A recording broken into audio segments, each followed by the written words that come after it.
اینجا اینا رو با هم صحبت کردیم که ما تونستیم کلیتش رو ببندیم. الان یه A to Z برام ببندین. آقا من میخوام MPLS VPN ران کنم. اگه یه نفر بخواد ازتون تعریف کنه آقا این بخش خیلی مهمه. میدونید چرا؟ شما برید اینجا مصاحبه بدی، طرف نمیاد روتر بذاره بگه آقا دستور ساخت VRF رو برای من تعریف کن. درست؟ دقیقاً ازت همین میپرسه. میگم من میخوام MPLS VPN ران کنم، چیکار کنم؟ درست؟ این الان بخوایم با هم برسیم. یه استپ بای استپ. استپ اول چیکار می‌کردیم؟ ما یه روتین داریم. کلا یه بیس کلمون روتین. یک. پس همین. ما احتیاج به یک روتین پروتکل داریم توی سمت سرویس پرووایدر. حالا این وسط آماده باشید که در مورد روتین پروتکل ازتون سوال بشه. چه روتین پروتکلی می‌خوایم؟ اینا رو صحبت کردم که تو MPLS VPN مهم نیست، تو MPLS فیچرهای دیگه ممکنه مهم باشه، اما اگرهاش. یک، پس روتین پروتکل. استپ بعدی MPLS هم روتینگ پروتکل بستر روتینگمون رو از روتینگ به سویچینگ MPLS تغییر میدیم. درست. استپ بعدی حالا بریم اونجا. ارتقا بدیم. درست. خب بعدی من اولش کمک کنم. به تعداد مشتری ها تو روترهای PE VRF میسازیم. دقیقاً LSRA جا ابتدا و انتهایی ها رو به تعداد مشتری ما VRF میسازیم. بعدی قشنگترش کنید دیگه.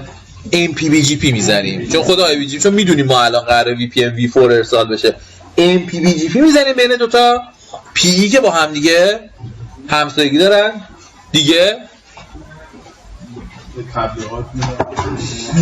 نتورک طرف رو پریستریبیوت میکنیم، یه استاتیک براش میذاریم، پریستریبیوت میکنیم داخل BGP. حالا دقیقاً میخوایم این الان جلوتر همین رو پیاده‌سازی میکنیم، اما قبلش من اون چیزای پیچیده رو با هم صحبت کنیم. ما آردی رو صحبت کردیم. آقا آردی کاملا واضحه چیه. آردی یا رود دیستینگویشر یک مفهومیه که به IPv4 وصل میشه، VPN V4 رو میسازه و در نتیجه اتفاقی میفته متمایزش میکنه، یونیکش میکنه. خب ما غیر از آردی یه مفهوم دیگه هم به اسم RT داریم، رود تارگت. رود تارگت اومد توی سناریوهایی مثل سناریوی فولمش. شما همین که آردی میذارید، مقدار آردی، مقدار ایمپورتد آردی، چون آقا خود آردی دو مدل داره، ایمپورتد آردی و اکسپورتد آردی. مقدار آردی، ایمپورتد آردی و اکسپورتد آردی یکسانه. واسه همین اصلا شما نیاز به دونستن این که اصلا آردی چی هم ندارید، مهم نیست چیه. همین که آردی میذاری اون دو تا پارامتر دیگه هم بک‌گراند با همون پارامتر آردی ست میشن، همش یکسان میشه، تموم میره. ولی اگر تو اون دو تا مثالی که مثل هاون اسپوک و هایبرید خواستم صحبت کنم بخوایم یک کمی سناریومون رو پیچیده بکنیم، میتونیم با دخیل کردن ایمپورتد آرتی و اکسپورتد آرتی کار انجام بدیم. چطوری این کارو میکنیم؟ این دقیقاً روشی که یاد بگیرید که بقیه‌اش باحاله. یه بازی ساده است. شما اگر آردیتون که جدا باشه که هیچی، یعنی اگه ایمپورتد اصلا آرتی نداشته باشید، آردیتون نقش بازی میکنه. اما اگر ایمپورتد آرتی و اکسپورتد آرتی داشته باشین، اصلا بحث VPN V4 سراغ بحث آردی نمیره. چه اتفاقی میفته؟ شما با اکسپورتد آرتی مشخص میکنید که آقا من داشتیم یه دونه چیز اضافه میزدیم که متمایز بشه دیگه، چی رو میخوام اد بکنم، اون عدده چی باشه. با ایمپورتد آرتی داری میگی من چه چیزایی رو به عنوان ورودی قبول میکنم. درست؟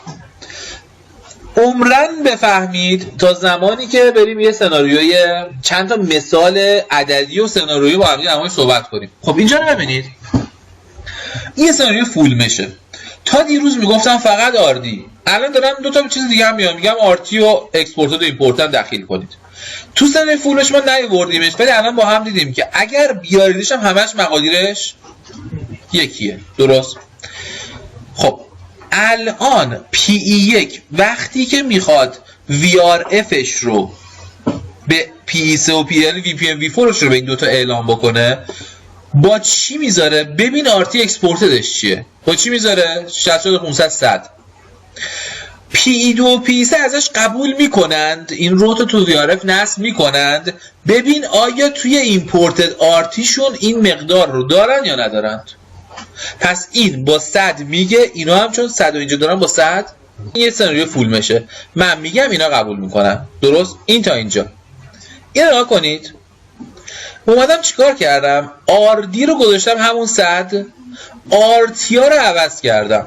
الان سایت یک کاستومر A با چی میگه به نظر شما؟ با کدوم مقادیر این ستا میگه؟ RD 100 RT imported یا RT exported؟ همیشه RT exported. با یعنی اینکه شما با چی 100 ولی با چی داره میفرسته؟ با 200 میفرسته. اینا با چند قبول میکنن؟ با 200 قبول میکنن. نتیجه این سناریو همچنان یه سناریو فول بشه. تا اینجا هیچ فرقی تو کل قضیه نکرده. یه استپ بریم جلو. میخوایم یه سناریو هاون اسپوک با هم بسازیم. کاستومر ای سایت یک این دوتا رو ببینه، این دوتا همدیگه رو نبینن. ببینیم چجوری انجام میشه. اولا آردی همشون 100. چرا؟ چون کاستومرشون یکسانه. همه توی کاستومرن. اما به این گفتم اکسپورتد چند باشه؟ 300. ایمپورتد چند باشه؟ 200. همین رو برعکس کردم. حالا ببین چه اتفاقی میفته. این با 300 میفرسته، این قبول میکنه؟ ایمپورتد 300 قبول میکنه. اینم ایمپورتد 300 قبول میکنه. این با چند میفرسته؟ این با 200 میفرسته. این قبول میکنه؟ ایمپورتدش 200 قبول میکنه. پس ارتباط رفت و برگشت P1 تا P3 و تا P2 برقراره. حالا این دوتا رو ببینیم. P3 با 200 میفرسته، این با 200 قبول میکنه؟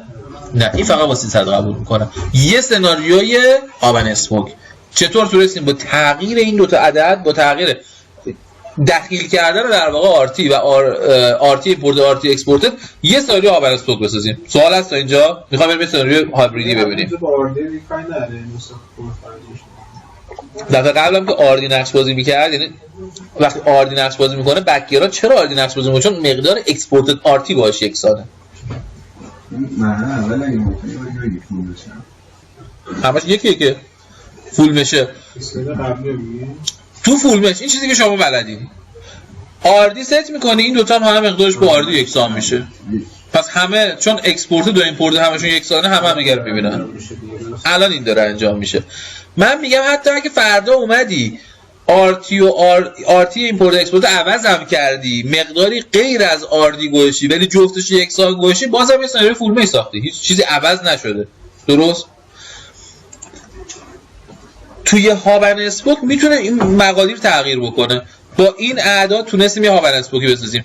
اینو نگاه کنید، فکر کنم دیگه کل قضیه جمع میشه. ببینید کاستومر A سایت سنترال، کاستومر B سایت سنترال، سایت 1 و سایت 2 کاستومر B، سایت 1 و سایت 2 کاستومر A. این دقیقا مثالیه که این بنفشه مثلا بانک ملی، این زرده بانک ملت. قراره که اصلا واقعا یادم نیست قراره چه اتفاقی بیفته، اصلا بهتر که یادم نیست قراره چه اتفاقی بیفته. بریم ببینیم چه اتفاقی میفته، ببینیم تنظیم این مقادیر عددی. چون همین الان ببینید که میتونیم بیش از یک مقدار آرتی و آردی ایمپورتد و اکسپورتد براش در نظر بگیریم. این مقادیر عددی با هم نگاه کنیم ببینیم از این سناریوی هایبریدی چی میسازه. اول میام اینجا کاستومر A آردی 100، کاستومر B 200 و این قضیه کلا ادامه داره. احتمالاً بحث ادمنستریشنه برای اینکه بتونه خودش تشخیص بده چه اتفاقی داره بین دو تا ویاره، واقعا تفاوتش چیه توی به صورت لوکال. بیایم اینجا. الان کاستومر A سنترال سایت با چند میفرسته؟ یکی به 2 تا میفرسته. یکیش 1000. باید بریم ببینیم کی 1000 ایمپورت میکنه. هر کی 1000 ایمپورت میکنه میتونه ارتباط براش برقرار بشه. کیا 1000 ایمپورت میکنن؟ سایت یکش، سایت دوش. یعنی چی؟ یعنی سنترال سایت شعبه مرکزی بانک ملی دارش 2 تا شعبه بانک ملی رو میبینه، ارتباطش برقراره. خب الان میخوام ببینم آیا 2 تا شعبه همدیگه رو میبینن؟ میخوام تو سایتی طراحی کرده اینطوری بوده یا نبوده ببینیم با هم دیگه. الان این با 1000 میفرسته، 1000 رو سنترال ایمپورت میکنه پس میبینه، 1000 رو اینم ایمپورت میکنه. پس الان این سناریو 2 تا هاون اسپوک نیست، این احتمال 2 تا فول بشه. کل بانک ملی، کل بانک ملت، هدکوارتراش با هم دیگه. این تا اینجا. حالا سنترال سایت یک با 3000 هم میفرسته. دیگه کی 3000 قبول میکنه؟ این سنترال سایت ملت. میبینید ایمپورت 3000 داره. پس در نتیجه این با چند میفرسته؟ با 3000 هم میفرسته دیگه. اکسپورت 3000 هم داره. پس اینم 3000. یعنی الان ارتباط شعب مرکزی دو تا بانک با هم برقراره. ارتباط شعب یه بانک با خودش برقراره. ببینید الان سنترال سایت مثلا شعب مرکزی بانک ملی شعب بانک ملت رو میبینه. باید ببینیم آیا شعب بانک چی قبول میکنن؟ چی قبول میکنه؟ این 2000 قبول میکنه. یعنی این میتونه باشون ارتباط داشته باشه؟ نه. درسته؟ پس شعبا همدیگه رو نمیبینن. شعب بانک ملی شعب بانک ملت رو نمیبینن. هدکوارترها شعب خودشون رو میبینن و از اون طرف هم ارتباط بین دو تا هدکوارتر با هم دیگه برقراره. حالا این وسط تنها چیزی که شما باید بعداً یاد بگیرید که چجوری من این سه تا مقدار رو ست کنم دیگه. آرتی ایمپورتد، آرتی اکسپورتد و آردی چجوری ست میشه. وگرنه بیرونش فقط رو کاغذه. بعد تو هم با عدد بازی کنید ببینید که با چه 100 تا سناریو خیلی قشنگ خودتون بزنیدتون میرسه که اصلا من نمیتونم الان بهتون مثال بذارم. خودتون فکر کنید در حقیقت. پس کلیت قضیه اینه که شما میتونید سناریوهای کامپلکس رو که بازم گفتم ما تو ایران حداقل تا 1-2 سال پیش من خبر داشتم کاملا سیستم ساختار زیر ساخت چجوری داره کار میکنه. ما سیستم‌های فول مش فقط دارن ارائه میدن. حالا الان اومده نیومده واقعا خبر ندارم. ولی میشه MPLS سیستم‌ها و توپولوژی‌های پیچیده‌تری هم ارائه بده. بیشتر توتالتی هم که داشته باشه داره دیگه همین جان نکنیم.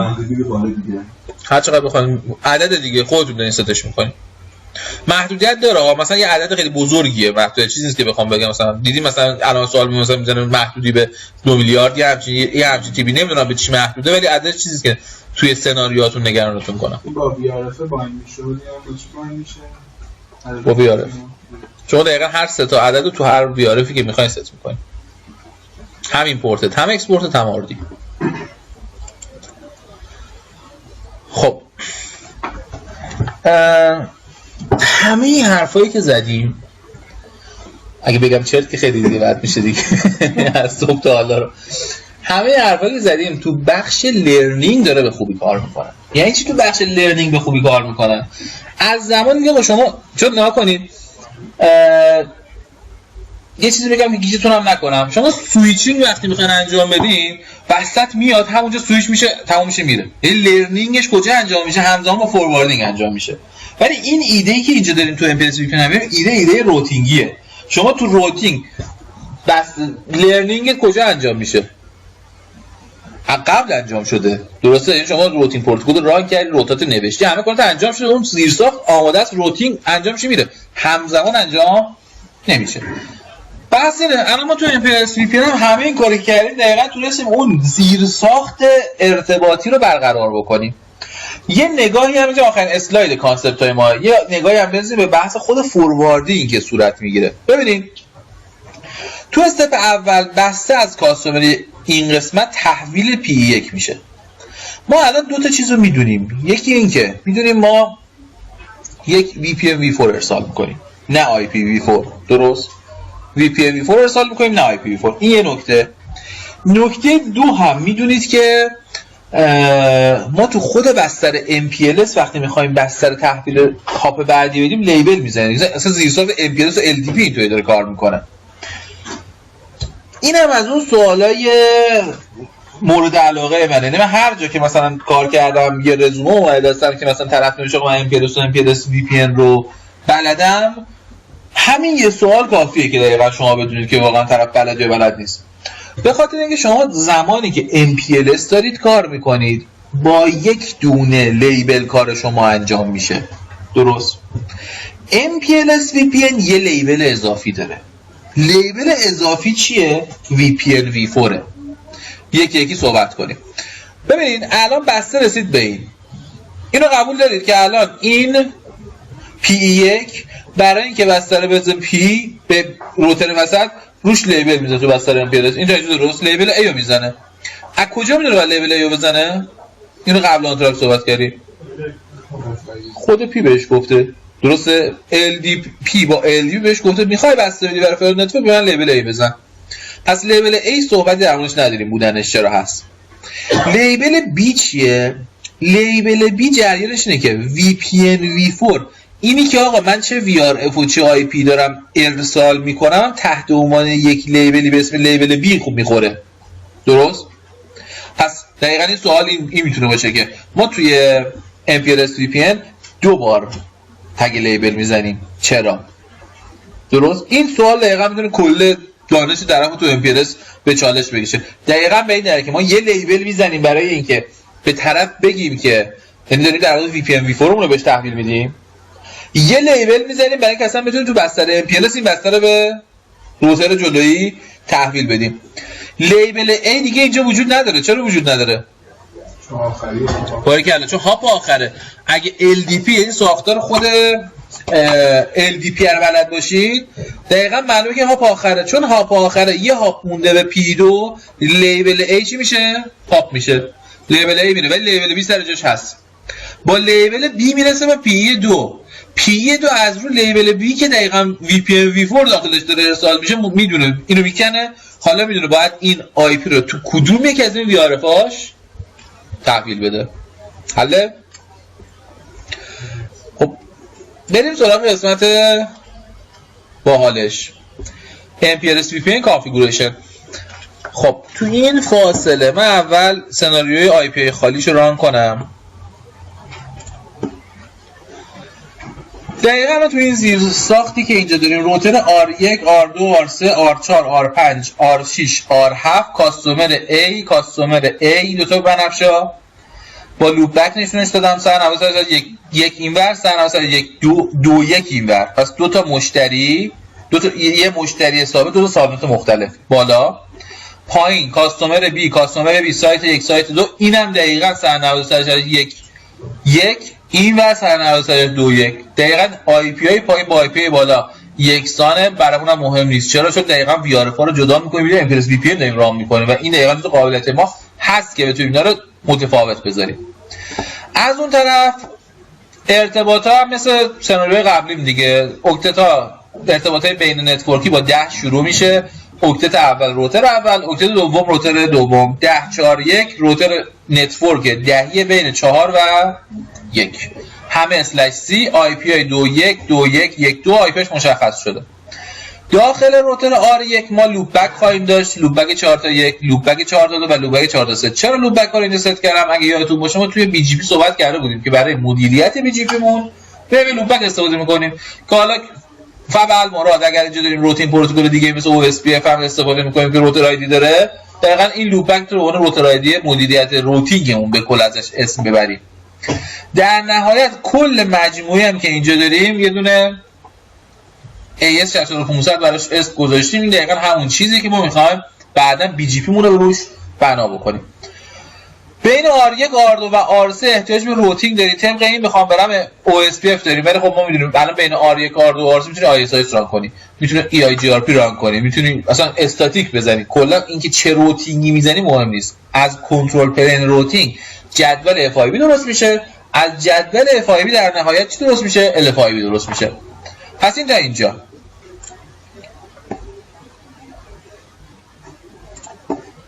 کنسول اینا رو باز کنیم. این یکی با هم بریم جلو.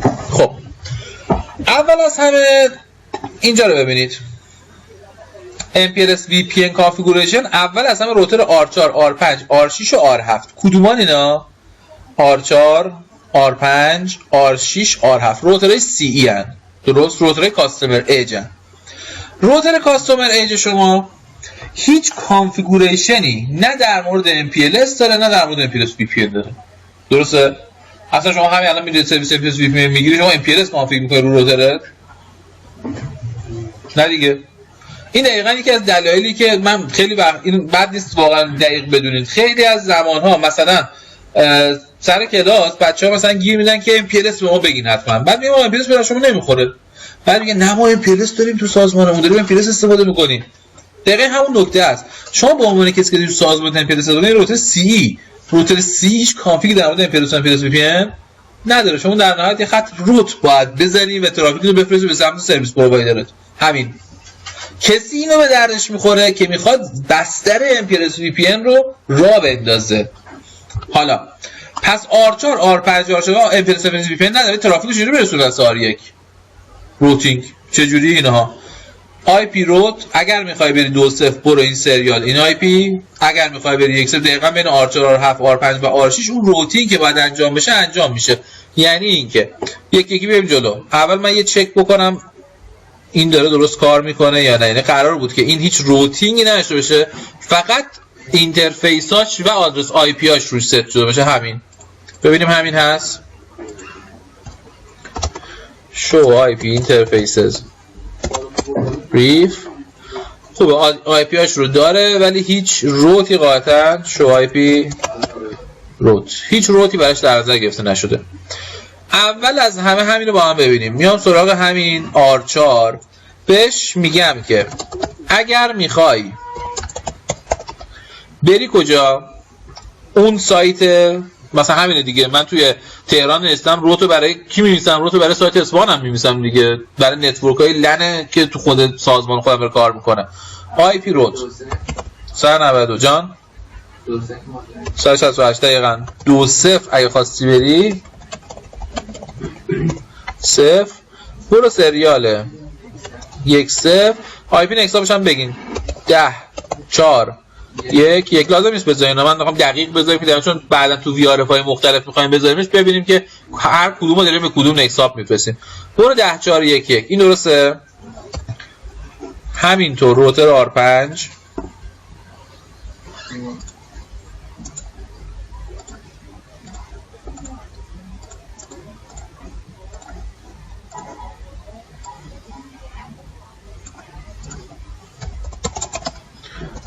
IP روتس اگه میخوای بری 192.168.2.0 255 0 برو سریاله 1.0 خوبه دیگه. حالا میخوام این اون بزنیمش دقیقا چون میخوام داریم ضبط میکنیم برمیدارم دقیقا عین یه ساختار میذارم که دقیقا متعادل شکل باشه 10 5 1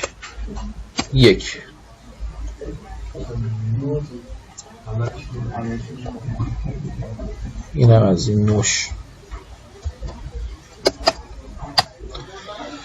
یه خط رو تماسه این بریم روتای برگشتیم تو R7 و R6 بنویسیم. R7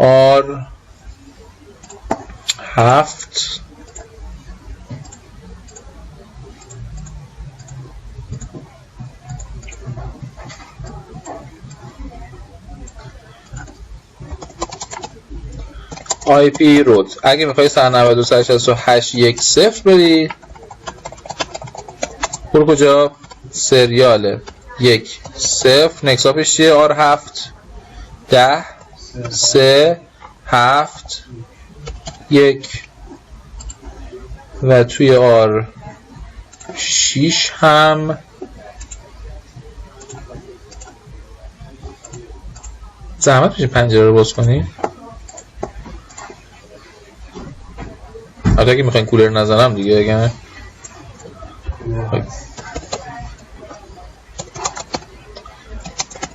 IP روت 192.168 1.0 255 0 برو سریال 1.0 این چند هستن R6 یعنی پایینی 10 3 6 1 این سمتین تموم. یعنی ما دیگه هیچ کاری اینجا نداریم، بعدا باید بریم فقط پینگشو بگیریم تستشو بگیریم که ببینیم ارتباطش برقرار شده. بیایم اینجا جلوتر بریم. روتر R1 R2 R3 چی ران شده؟ اول IPCF ران شده هست ولی من تأکیدی دارم میذارم شما اگه بخواید MPLS زوگه باید حتما CF ایجاد شده باشه. چرا باید CF ایجاد شده باشه؟ دلیلش خیلی واضحه، بخاطر اینکه LFIB تیبل از روی روتینگ تیبل ایجاد نمیشه. LFIB از روی FIB تیبل ایجاد میشه و FIB تیبل هم کاملا به مکانیزم سیسکو اکسپرس فورواردینگ و اون بحث‌های مربوط به جدول FIB ربط پیدا میکنه. پس IPCF رو فعال کردیم. روتر OSPF 1 چه نتورکایی رو گذاشتیم؟ نتورک دهی قرار گرفته. برگردم روی این شکل روتر آیدی نذاشتم. چرا؟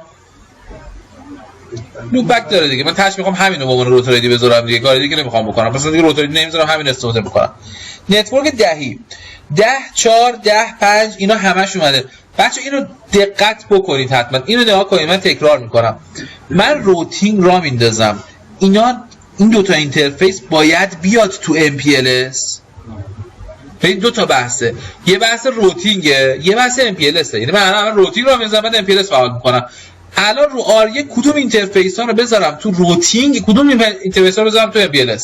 تو آدیس 3 تا اینترفیس روتینگ هست. بله فقط این میاد توی MPLS، درست؟ یعنی اگه اینا رو نذاری توی MPL تو روتینگ چه اتفاقی میفته؟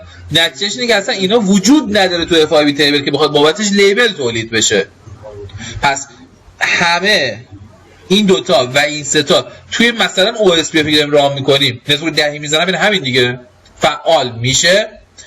اما این وسط چه اتفاقی میفته؟ وقتی فردا خواستم MPLS ران کنم، فقط این اینترفیس، این دوتا اینترفیس و این اینترفیس توی MPLS وارد میشه، چون اینا داخل پرووایدرن. نکته دوم که من اصلا اینجا نذاشتم، ولی باید بذارم چون جلوتر بهش گیر میکنیم. من فردا نمیخوام بین R1 تا R3 BGP ران کنم. BGP رو میخوام رو سورس مثلا لوپ بک بزنم دیگه، درست؟ اگه میخوام رو سورس لوپ بک بزنم، اولین تو BGP صحبت کردیم، اولین نیازمون چی بود؟ کانکتیویتی لوپ بک ها.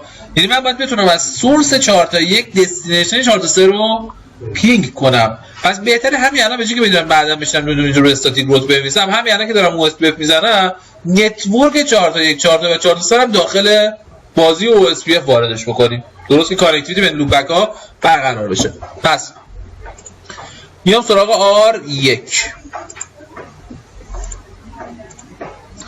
اول با هم یه چک بکنیم ببینیم اینم قاعدتا باید فقط چیز داشته باشه، فقط IP ادرس داشته باشه و اینترفیسش آب باشه. همین شو IP اینترفیسز بریف، IP هاش که هست، اینترفیساش هم به نظر ردیفه، شو IP روتش هم کانکت هاش رو فقط داره نشون میده. خیلی خوب، پس میام اینجا بهش میگم روتر OSPF 1 نتورک 10 0 0 0 0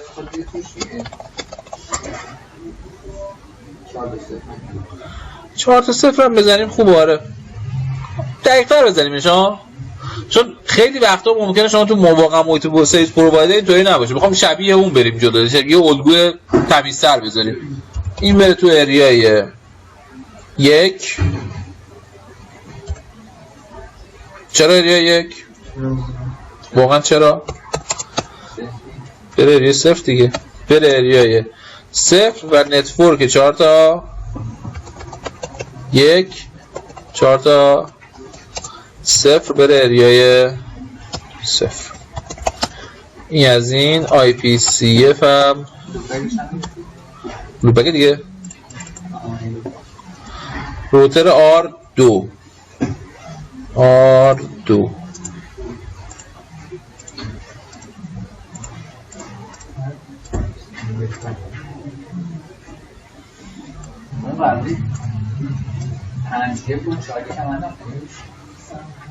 دهی رو گذاشتیم، ده ها رفت دیگه، کل دهی رو گذاشتیم دیگه، هم 4 1 هم 5 1 هم 1 2 رفت داخلش.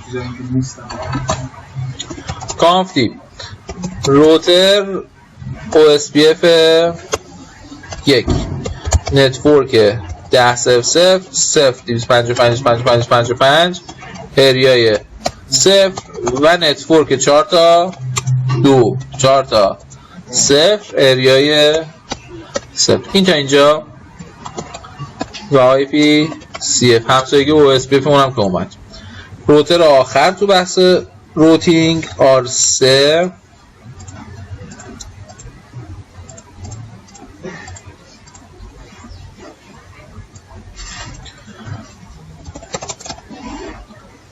IP CF روتر OSPF 1 نتورک دهی اریای 0 و نتورک 4 تا 3 اریای 0. اون یکی رو گذاشتم 4 تا 2 شو آتو R2. خب پس تا این اصلا ما OSPF مون هم اینجا ران کردیم. روتینی که میخواستیم زیر ساخت MPLS اون باشه این بر ردیف شد. حالا استپ بعدی چیه؟ خود MPLS. توی استپ بعدی میخوایم چیکار کنیم؟ میخوایم دقیقاً مشخص کنیم که کدوم اینترفیس ها. تازه من فکر می‌کنم این دستوری که تگ سویچینگ زدم من MPLS IP زده بودم. یعنی شما این دستور MPLS IP رو میزنه خودش تبدیلش می‌کنه به تگ سویچینگ IP. دقیقاً MPLS IP و تگ سویچینگ IP یک دستوره. فرقی با هم نمی‌کنه کدومش رو بزنیم. تو اینترفیس فقط کافی رو بگید. احتیاجم واقعاً به این نیست. البته میگم من هنوز الان خیلی دقیقاً یادم نیست که دیفالتش رو بوت بود، یعنی هم TDP هم LDP بود یا فقط رو LDP بود. رو همین حساب من میذارم MPLS لیبل LDP رو میذارم که خیالم راحت باشه. برمیگردم روی این شکله. خب بیام تو R1 کی بشه MPLS؟ اینترفیس 1-2. این دوتا رو دیگه تو MPLS نمیذارم. درست میام تو اینترفیس سریال چند 1-2 MPLS IP. اون یکی چی بود دستورش واسه چیز تگ سویچینگ؟ MPLS لیبل پروتکل R1 MPLS لیبل پروتکل.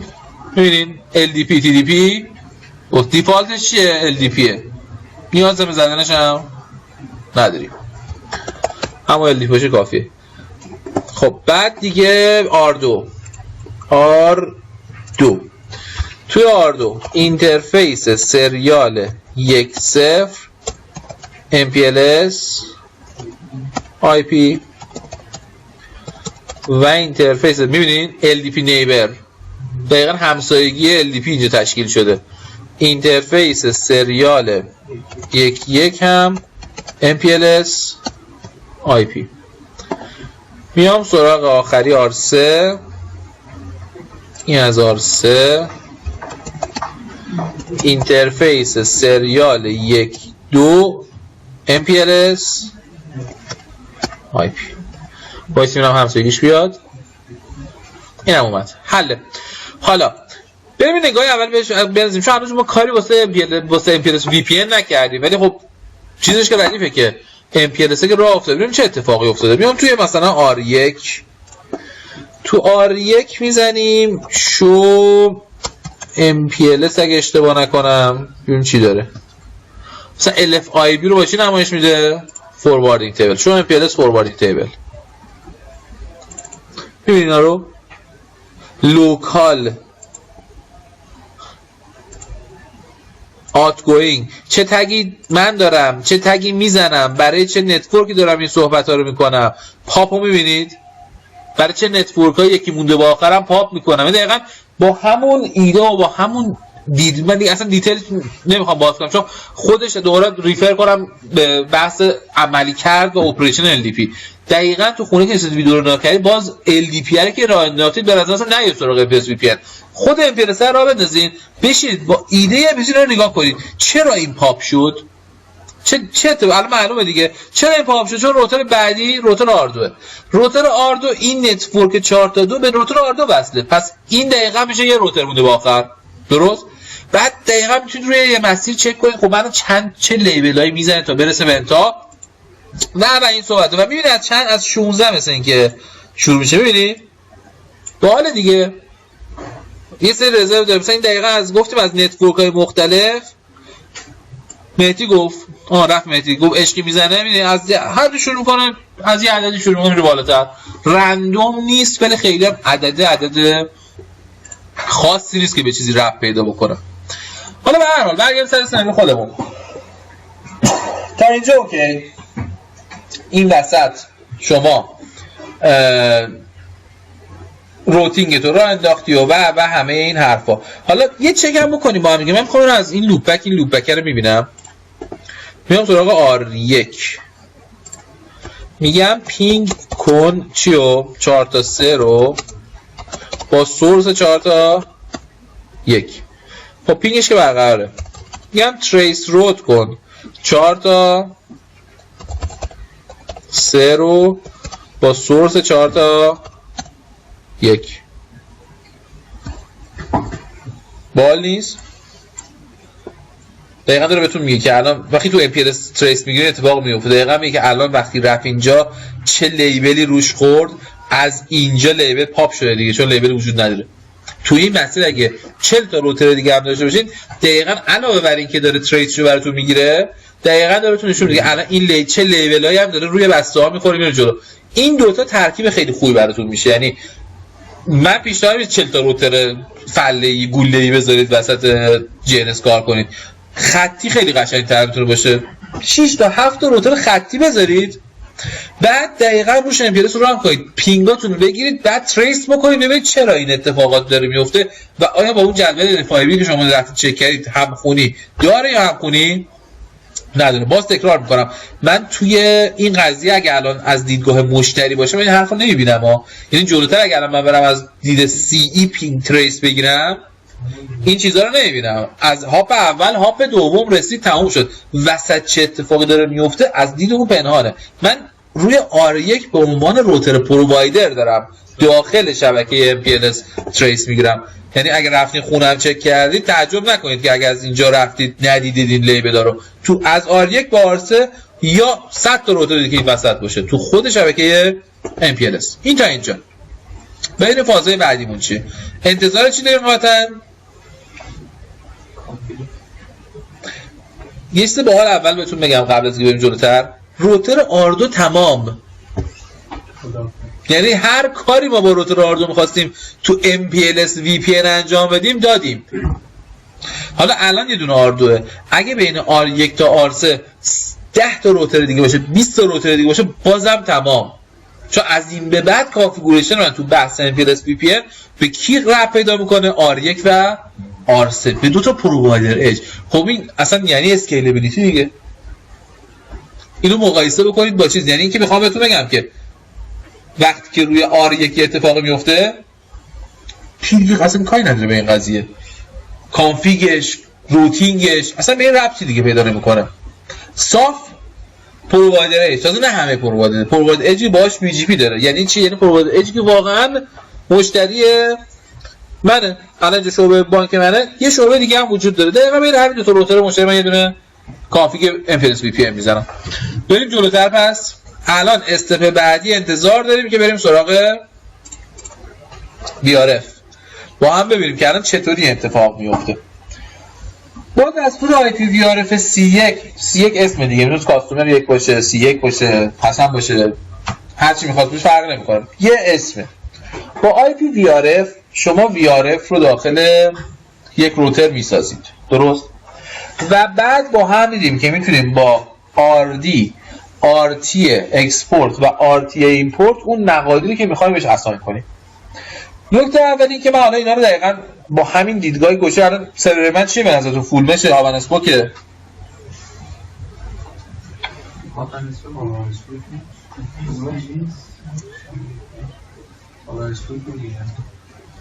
هاون اسپوک نیست. چرا هاون اسپوک نیست؟ ببینید الان اینور من اینو 200 گوشم میدم 100 گوشم، چرا؟ چون دو تا VRF مختلفه. خب دو تا VRF مختلف باید مقادیر آردشون با هم فرق کنه. اگه فرق نکنه که اصلا بین دو تا VRF فرق قائل نشدیم.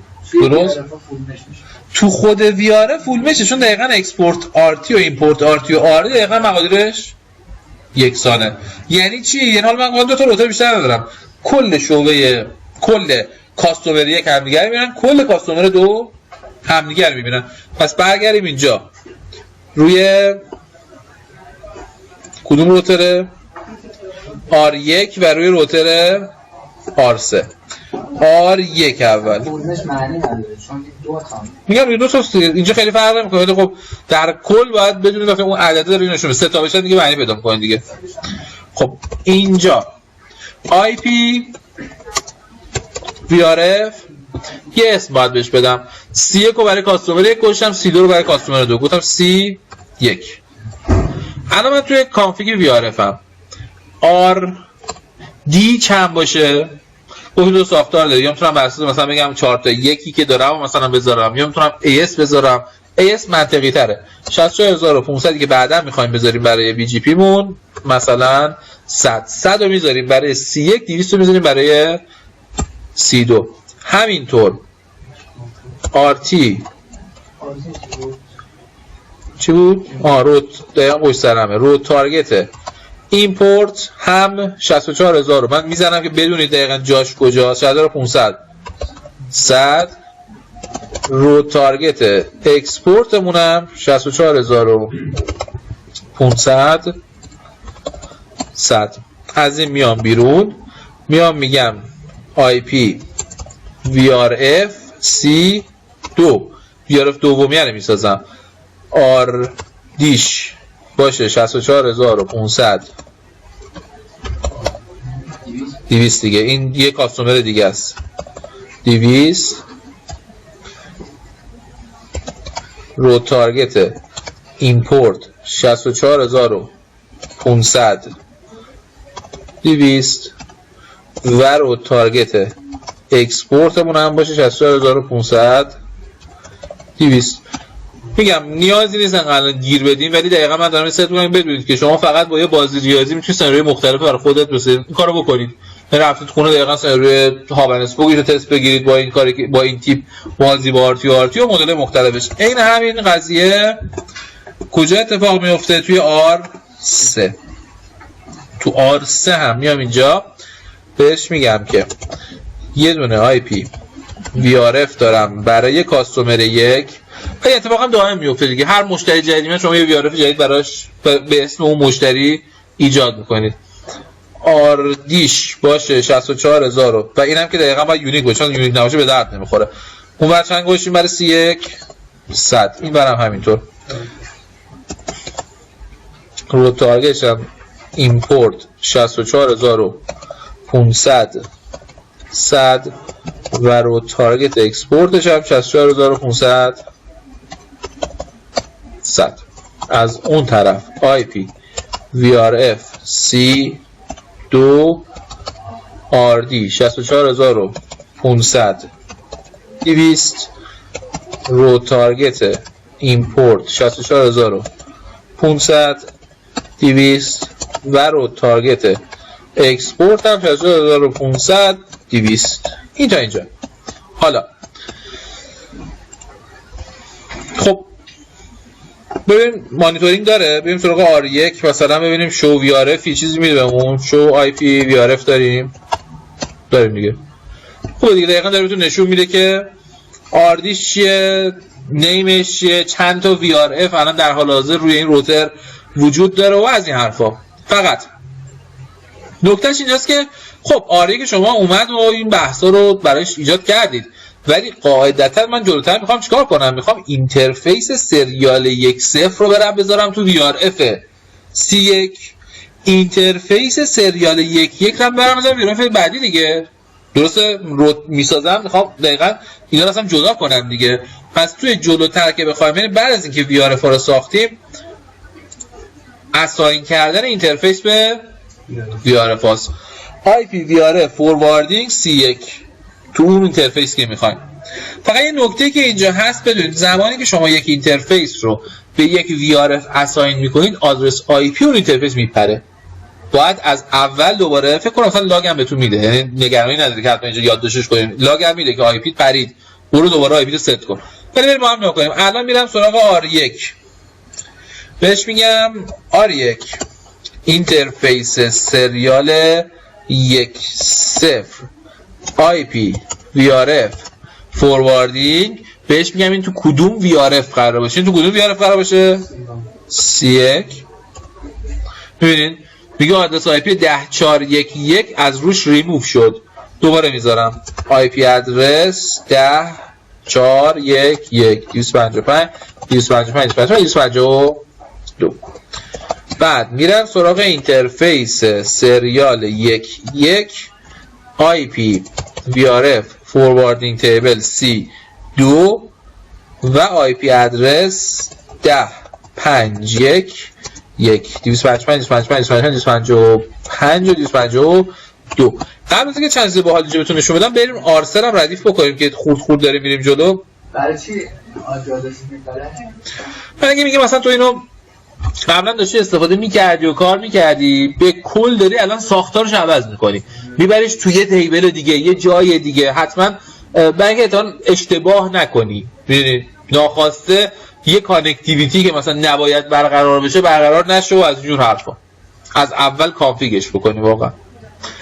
R3 این نظر منه ها، حالا شاید واقعا نظر خودش کچیز دیگه باشه.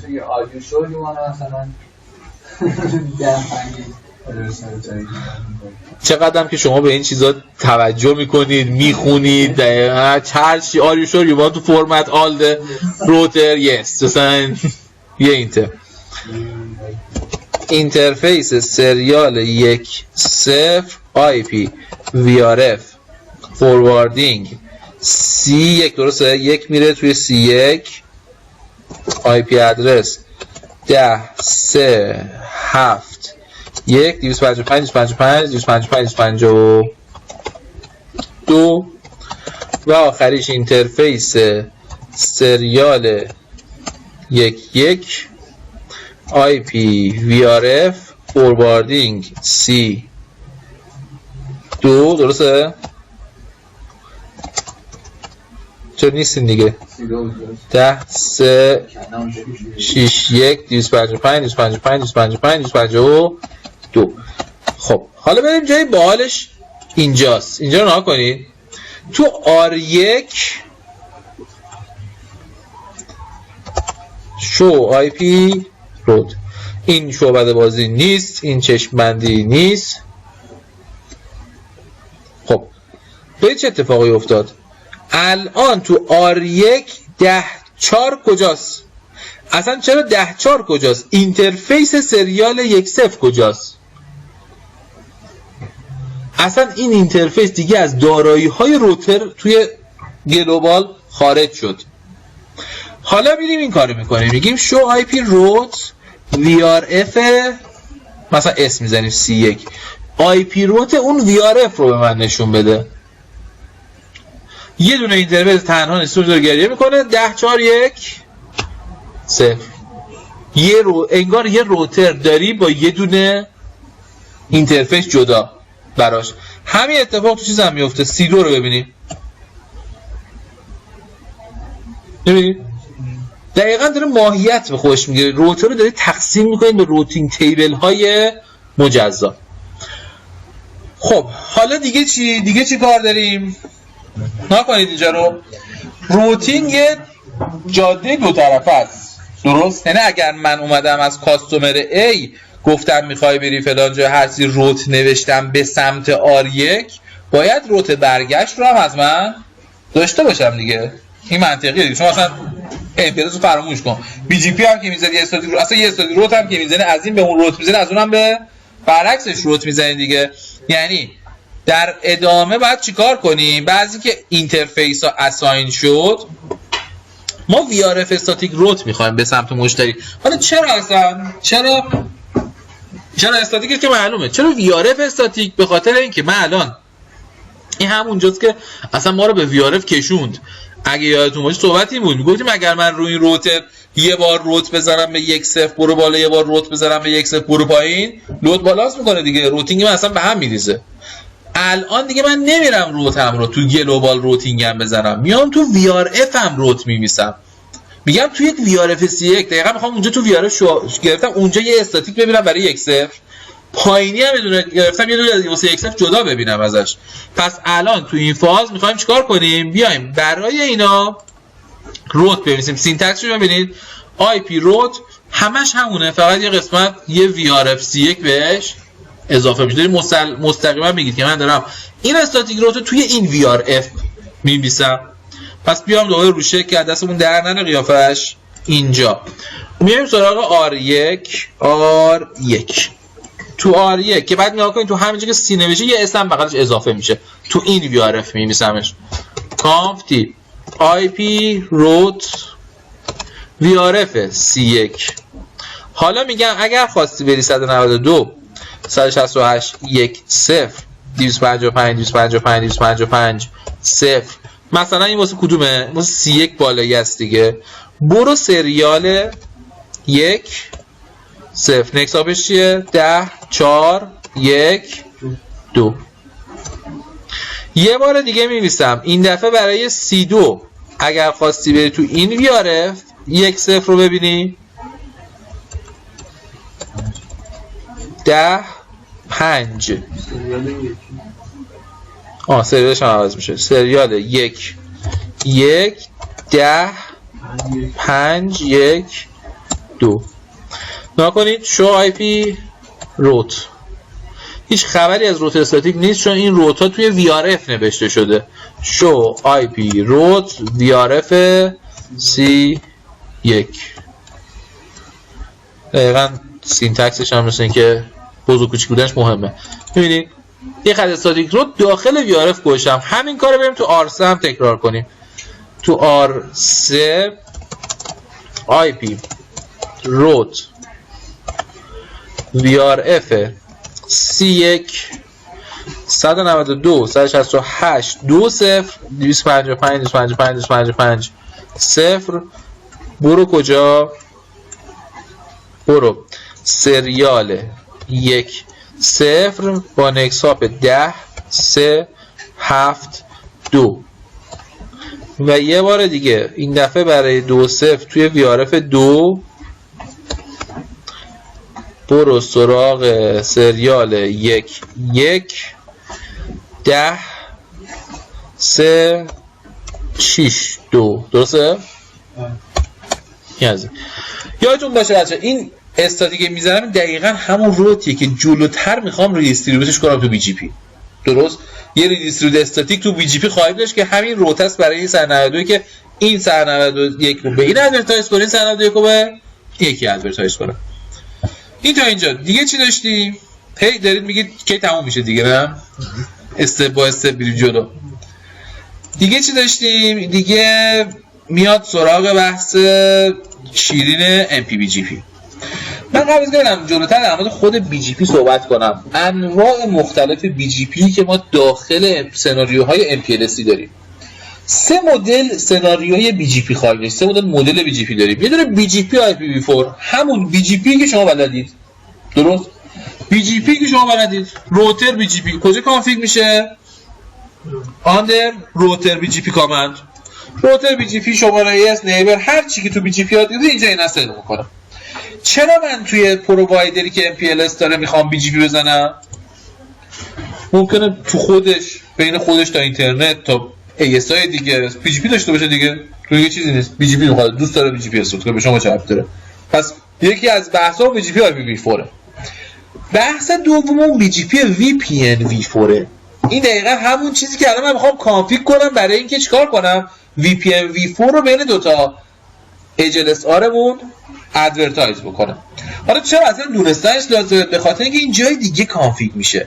شما ادرس فامیلی VPN میری تو روتر BGP، بعد ادرس فامیلی VPN v4 اونجا زیر اون کانفیگ‌های مربوط به MPBGP رو انجام میدید. یه دونه دیگه هم داریم که شاید الان به درتون نخوره ولی BGP VRF VPN v4. یادتونه توی این شکل نگاه کنید. بهتون گفتم الان من دارم چیکار میکنم؟ بین R1 تا اینجا دارم استاتیک میزنم. این قبوله؟ ممکنه بخوام استاتیک نزنم. ممکنه بین R1 و R4 بخوام BGP ران کنم. اگر بخوام BGP ران کنم این دقیقاً عین BGP چیز میمونه، عین BGP IPv4 میمونه. چون بین R1 و R4 میخوام نتورک 168.1.0 رو R4 با BGP به R1 ادورتایز کنم. تا اینجا اوکیه؟ خب اما نکتهش اینه که من اگر BGP ران کنم که اصلا این دوتا اینترفیس و این زار و زنبیل اصلا تو روتینگ تیبل من نیست. این کجاست؟ تو VRF. پس من مجبورم VRF هم، یعنی مجبورم BGP رو توی VRF هم ران کنم. قبوله؟ اگر بخوام بین R1 و R4 من الان اینجا لازم دارم؟ نه. چرا؟ چون استاتیک زدم. الان من بین R1 و R4 به R1 به R4 استاتیک زدم که بعدا ریدیستریبیوت کنم داخل. اگه BGP میزدم دیگه ریدیستریبیوت نمیخواست. ولی اگه میخواستم BGP بزنم بعد کجا میزدم؟ توی VRF میزدم. این دقیقاً همینجاست. BGP VRF VPN v4. خب که این تو ادرس فامیلی IPv4 VRF تعریف میشه. گولتون نزنم. ما به اینم احتیاج داریم توی MPLS VPN. چراشو جلوتر بهتون میگم. الان جلوتر که بخوام الان پس من BGP IPv4 الان کانفیگ باید بکنم. چرا باید بکنم؟ چون اصلا این دوتا زیر اینه. یعنی روتر BGP شماره ایسو که باید بزنم این کنار. کانفیگای VPN v4 رو میرم اول تو ادرس فامیلی VPN v4 اونجا میزنم. یه نیازی هم به VRF پیدا خواهیم کرد، در موردش با هم دیگه صحبت میکنیم. بریم جلو. پس نگاه کنید اینجا یه خط به کل جا افتاده این بالا. اول از همه روتر BGP 64500 میاد کجا؟ میاد توی روتر. اولین کاری که اتفاق میفته شما نیبرتون مشخص میکنید. تا اینجا چیز عجیبی نیست، تو BGP بلد بودید دیگه. من میگم فلانی نیبرمه، درست؟ اصلا رفتیم به سمت BGP که مجبور نباشه با هم کانکتد باشه. فلانی نیبرمه 10.2.3.2 ریموت ایس خودم یعنی IBGP. آپدیت سورس هم باشه چی؟ لوپبک 0، درست؟ لوپبک هم داریم دیگه. اما ما بقیه کانفیگوریشن هایی که مربوط به MPBGP رو دیگه ما اینجا انجام نمیدیم. میزنیم اینجا ادرس فامیلی VPN v4. ادرس فامیلی VPN v4 که میزنید تازه وارد کانفیگ ادرس فامیلی VPN v4 میشید. اولین کاری که میکنیم این همسایه‌ای که بالا توی IPv4 ساختیمش رو توی ادرس فامیلی VPN v4 اکتیویتش میکنیم. فقط کامند رو یاد بگیرید دیگه، اصلا چیز عجیب غریبی نیست. خب گارد گرفتیم یا پاتون با اخ دارید VPN v4 رو نگاه میکنید انگار که 15 سال مثلا BGP یاد گرفتیم. کش کلا 3 خط اضافی داریم کار انجام میدیم. نکست هاب سلف رو زیر ادرس فامیلی VPN v4 میزنیم. خب و آخرین چیزی که میزنیم سند کامیونیتی بوس. این جریانش چیه؟ جریانش اینه که آقا ما VPN v4 ادورتایز میکنیم ولی ممکنه من توی سناریو داشته باشم که فقط VPN v4 نخوام ادورتایز کنم. مثلا میگم من ممکنه 10 تا اکسپورت دارتی داشته باشم، درسته؟ چیزای اضافه تری وجود داشته باشه که میخوام در کنار VPN v4 هم ارسال بشه، درست؟ این خط دستور سند کامیونیتی بوس این دقیقا به غیر از VPN v4 مابقی اطلاعات مثل اکسپورت دارتی و لیبل و VPN v4 و بقیه بحثا ادورتایز کن. پس بیایم اینجا MPBGP مون رو ران کنیم. میایم سراغ روتر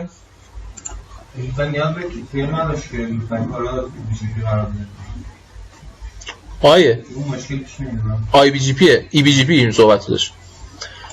میایم اینجا توی R1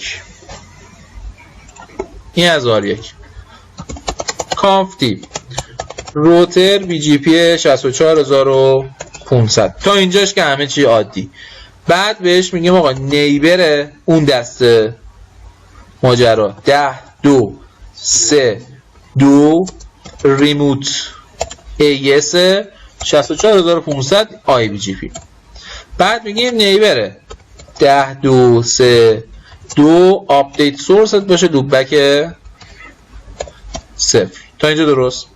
بعد میگیم ادرس فامیلی VPN v4. میایم تو ادرس فامیلی VPN v4 میگیم نیبر 10.2.3.2 اکتیویت. نیبر رو اکتیویت میکنیم. بعد میگیم برای نیبر 10.2.3.2 نکست آپ سلف باشه و نیبر 10.2.3.2 سند کامیونیتی استاندارد اکستندد یا بوس هر دوتا رو داشته باشه.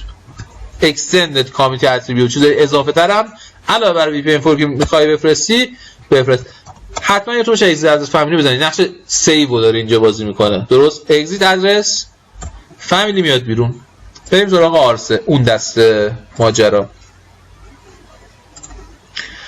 تو آرسه هم روتر BGP 64500 نیبر اینور 10.1.2.1 ریموت AS 64500 نیبر 10.1.2.1 آپدیت سورس لوپبک 0 نیبر 10 نه دیگه بعد میشه چی؟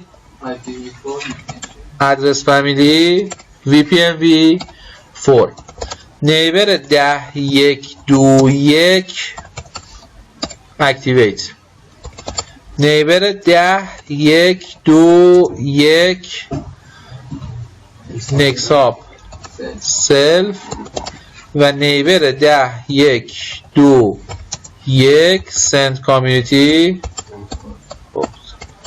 اگزیت ادرس فامیلی. چیزی کامل نداری.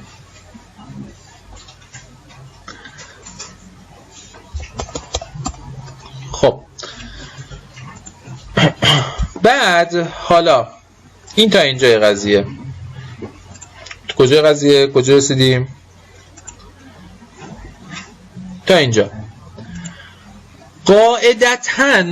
قاعدتاً تو این چند تا تیپ جایی که صحبت کردیم BGP IPv4 هم روتر BGP زدیم و حل شد، مشکلی نبود. BGP VPN V4 این بحث مربوط به ادرس فامیلی VPN V4 بود. دیدیم چرا باید بریم تو این کانفیگوریشن، چون اصلا MPBGP مون اینجا کانفیگ میشه. خب قاعدتاً BGP VRF VPN V4 نمیخوایم دیگه. اینو قبول دارید؟ به خاطر اینکه ما الان بین دو تا CE و PE نیومدیم BGP بزنیم، اومدیم استاتیک زدیم. قاعدتاً احتیاج نداریم، ولی باید بریم تو ادرس فامیلی IPv4 VRF. چرا؟ چون مگه ما الان یه استاتیک روت نداریم توی VRF مون. استاتیک روت رو مگه نمیخوایم ریدیستریبیوت کنیم توی BGP مون، درست؟ استاتیک روت من اگر برم توی روتر BGP بزنم ریدیستریبیوت استاتیک، دنبال استاتیکاییه که توی جدول روتینگ گلوبال شماست. شما تو جدول روتینگ گلوبالتون استاتیک دارین؟ نه، اصلا استاتیک نداریم. شما تو VRF استاتیک داریم. پس مجبوریم بریم BGP VPN V4 اینجا باید بریم تو VRF، نه به خاطر اینکه می‌خوایم BGP ران کنیم، به خاطر اینکه اگه می‌خوایم ریدیستریبیوت کنیم مجبوریم از این قسمت ریدیستریبیوت کنیم. یعنی فاز آخر کار ما چی میشه؟